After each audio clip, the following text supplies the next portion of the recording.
Hello, welcome to my channel. Today is part 2 about how to prepare for an interview. You will need to be more authenticated and genuine when you speak without lying, be truthful and show integrity, and be ready to defend when you have gaps. So if you were for some reason not employed, even for a month or two or a year or two, you need to be ready to defend yourself, explaining why you have these gaps on your resume. And I would also suggest you to answer the most common interview questions. You can either watch over here or you can download in the description below. I have some questions you can ask and some questions you can answer if you are being asked, and be ready to answer them. For example, you will have behavioral interview questions. For example, you will need to explain a time when you had to make a decision when you didn't have enough data, or a time when you had to decide when you were under pressure, a time when you had to make unpopular decision that went against your manager's directions, a time when you were asked to do something you were uncomfortable to do it.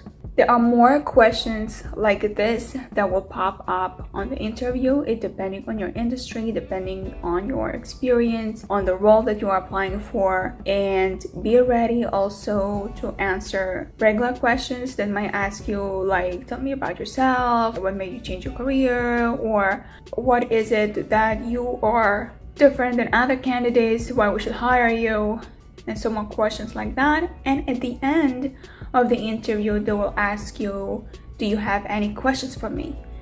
So there are about 200 questions for you to ask.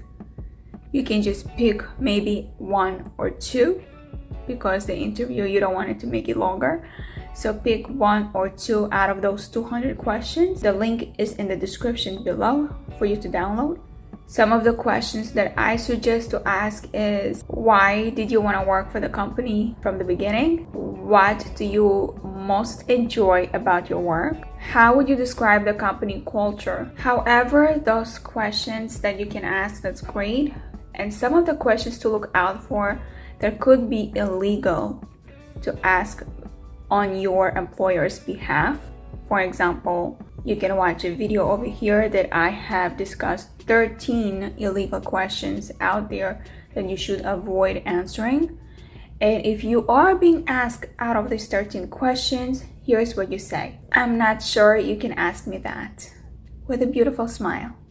So they don't get offended, but they know you know that it's illegal. I'm not sure how this question relates to my application for this role. So I hope that this part 2 is giving you more insight than part 1.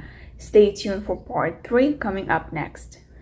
Thanks for watching this video.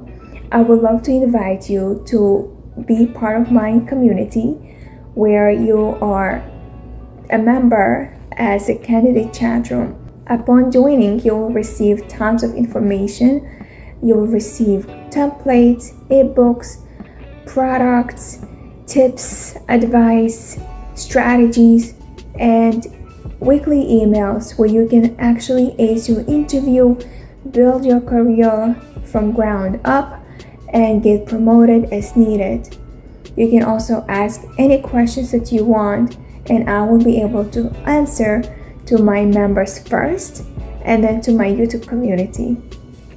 The link to join is in the description. I'm going to see you in the candidate chat room forum.